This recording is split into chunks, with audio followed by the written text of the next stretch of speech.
Talking about the new show that just came out on Netflix called Bet. Hey guys, my phone ran out of storage. The actor of Yumiko, her beauty is bedazzling me. Like, I could've just watched her face. What are you doing? Because not only is she freaky, but she needs a restraining order. Y'all are either really good at making shows or absolute sh**. Is that a hijabi? Hold up, what's she doing in the gambling school? My name is Yumiko, and I've been bad.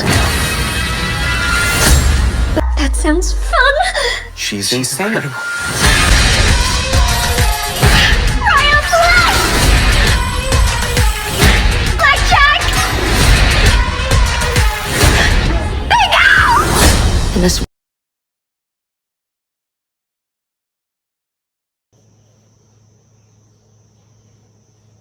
I have nothing to say. Just learn to dance.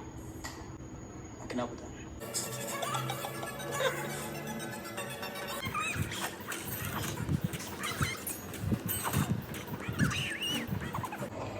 Wait, hold on, wait.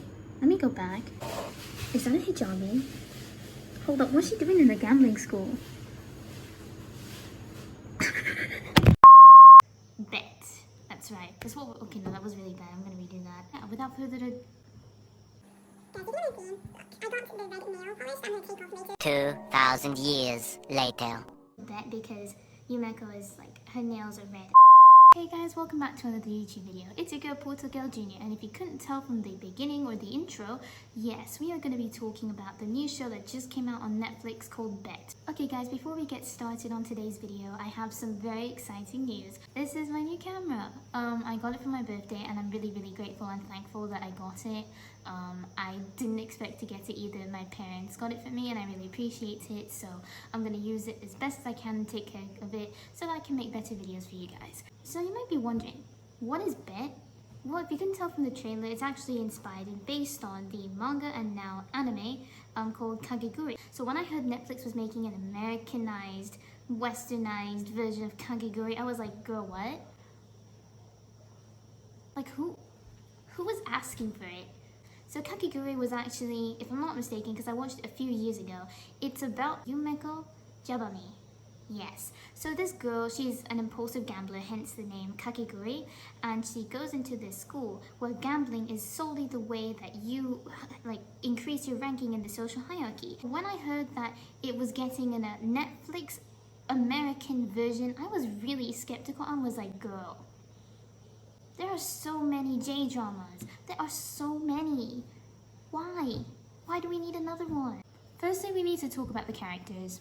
Yumiko is Yumiko, Ryan and Michael, two different characters are Ryota, Mary is Mary, Suki is Itsuki, Runa is Runa, I think Chad is supposed to be Kaide, Dori is Midari, Rira is Ririka, and Kira is Kirari. Plus all these characters' names are so goofy. Like at least in the, like, cause I know they're trying to make them from like Japanese names to more American names, cause you know, this is American. Like you're not gonna find every single person is gonna be Japanese, but it's like, it's so weird. I remember the Japanese names better than the American names. Like they're forgettable. The characters are so like bland that to me, they don't really stand out. So I can basically summarize every single character in one sentence. Yumiko. She is that girl, but the execution threw me off. The actor of Yumiko, I think her name is Miku Martino? I'm not sure. She's so gorgeous. Like, she's so ethereal. Every time they, like, zoomed into her face, I was like, wow. Her beauty is bedazzling me. Like, I could've just watched her face. Like, wow. Ryan, Yumiko simp, but is surprisingly not a wimp. Oh, that rhymed. Michael, Yumiko nerd servant mother freak. Mary, I swear she was on her period because that girl was like so moody. Ziggy, I'm not even trying to be rude, but the show made him like really gay. Like the bottom type gay. The stereotypical bottom type gay. Runa, I don't know, she was like there. She like loaned money, what, twice? Like she was just there. Chad, we barely saw him but he was low-key kind of fun. Dory, Midari 2.0, negative 2.0 actually, because not only is she freaky, but she needs a restraining order. Rira, she has COVID. Kira, she is supposed to be that girl. but she's not. Okay, so I basically made notes about what I did not like. There were like seriously a lot of problems, but I also made a few notes about what I did like about the show, and I'm just gonna go straight into it. Firstly, it's weird to adapt an anime into a real show.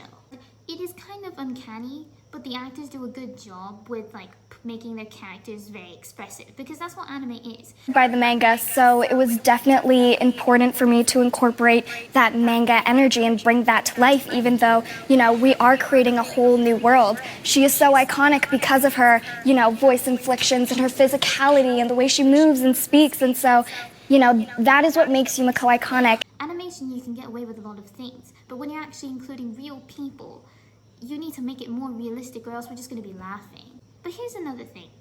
I don't actually know whether it was a good thing to stray from the original plotline or to stick with this one.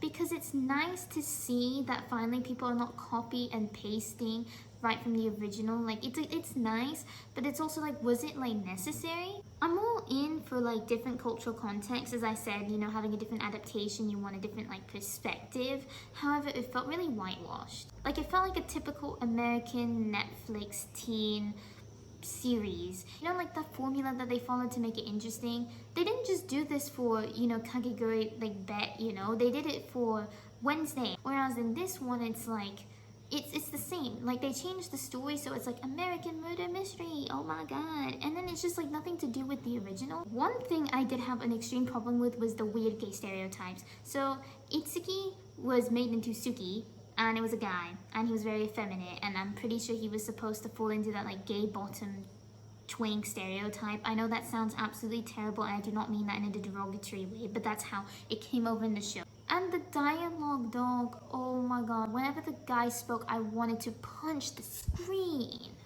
I want to punch it.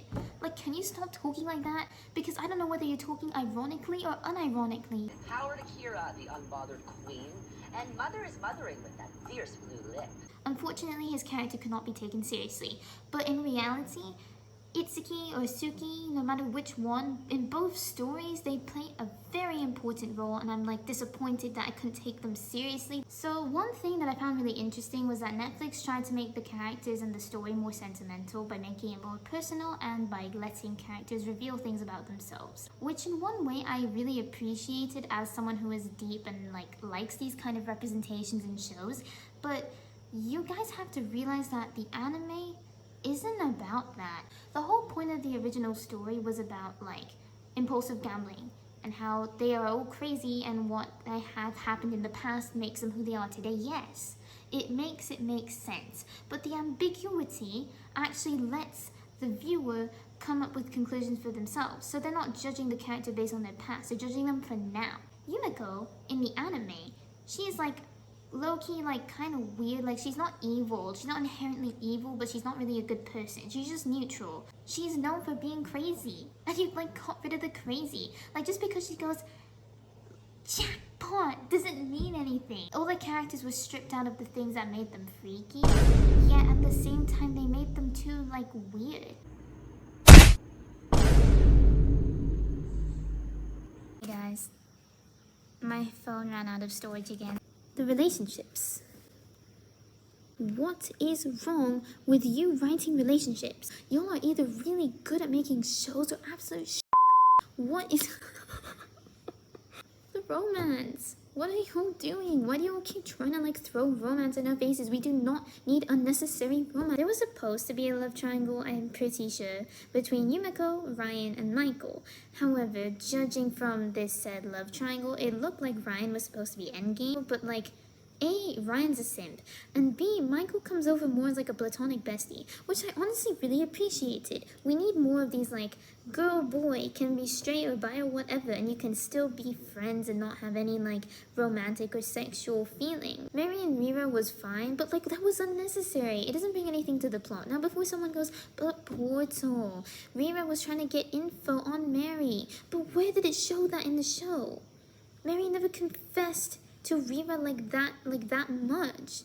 There was no proof of it. Honestly, I don't really think the show was that bad. Like, I did kind of binge watch it, kind of by force because I wanted to make it into a YouTube video, but it was like not really that bad. The acting was kind of cringy, but was that really the actors' fault? I don't think so. I think the actors are actually quite good. I've seen some of them act in other shows and they are like really good actually. But like in this one, so to conclude, the show is not like negative a million, I don't know, out of 10, but it's definitely not a 10 out of 10. Give us something new. Netflix, I'm gonna strangle Netflix. I'm gonna strangle Netflix. But I really hope you enjoyed the video. I'm sorry it was super contradictory and it really didn't make that much sense, but I tried my best because this show is like low-key contradicting itself. Like in its existence, it's just contradicting itself. It was so unnecessary and low-key a lot of things were bad, but I don't think it should be like attacked. I don't think it was like that bad, even though there were a lot of things I didn't like. So yeah, bye guys. Goddamn, I need a foot job.